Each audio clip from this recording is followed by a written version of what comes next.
Well, the new role of the teacher, sometimes people think that it will be completely different from what it was, but I don't think that is the case. Uh, what, uh, what is the role of the teacher right now? Right now the role of the teacher is that she knows certain things, and I say she because teachers are mostly women, particularly for children.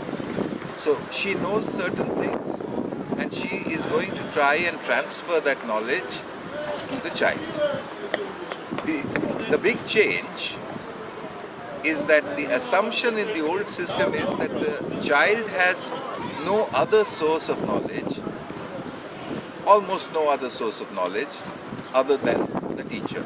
Perhaps a little bit of the parents, that's all. We all grew up like that. But because of the internet, that whole thing has changed.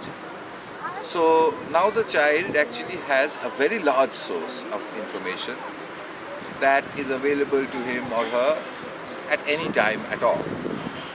So does that mean that the parents and the teachers don't need to do anything? No. We need to be able to tell them what are the interesting things to look for. In other words, what are the questions? So the role of the teacher changes from providing the answers to providing the questions.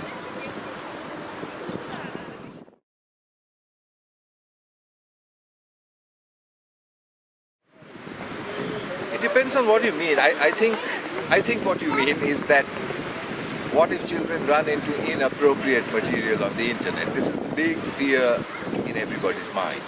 And it is a genuine fear because the internet does have, good and bad.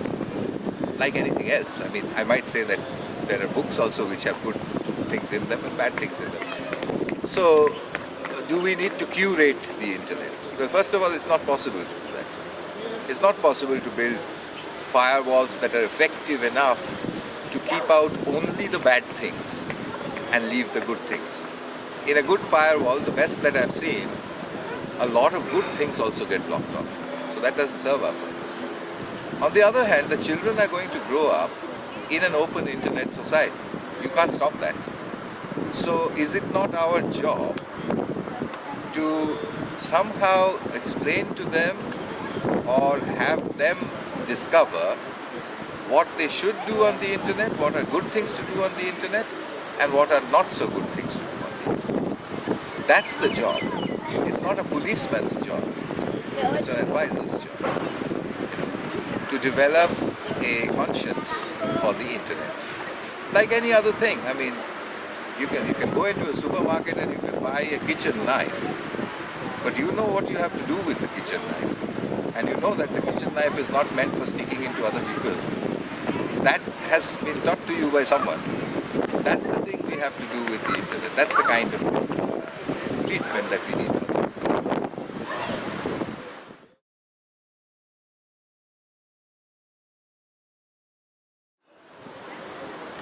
Well, rich people get more things than poor people.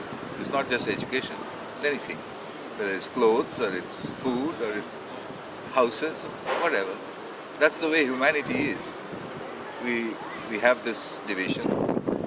We have this utopian vision that one day we will average it all out and everybody will have the same things.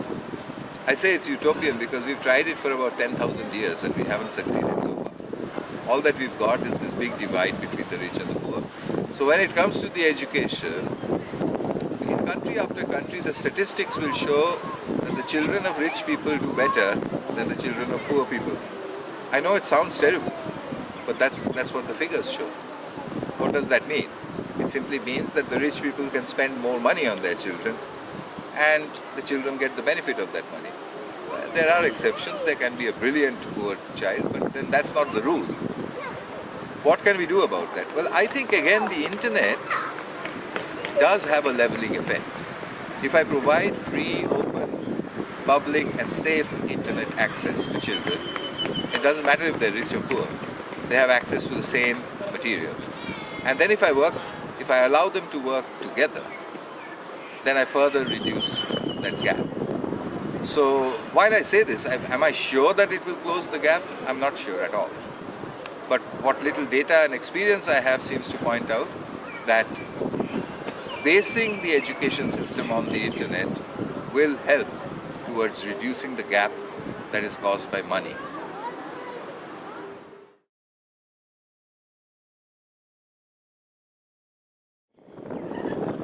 I like those because I am as interested in what happens as anybody else. If I know the answer to the question, it's kind of boring, no? Because then you're just sitting there like a fisherman and say, will I catch the fish?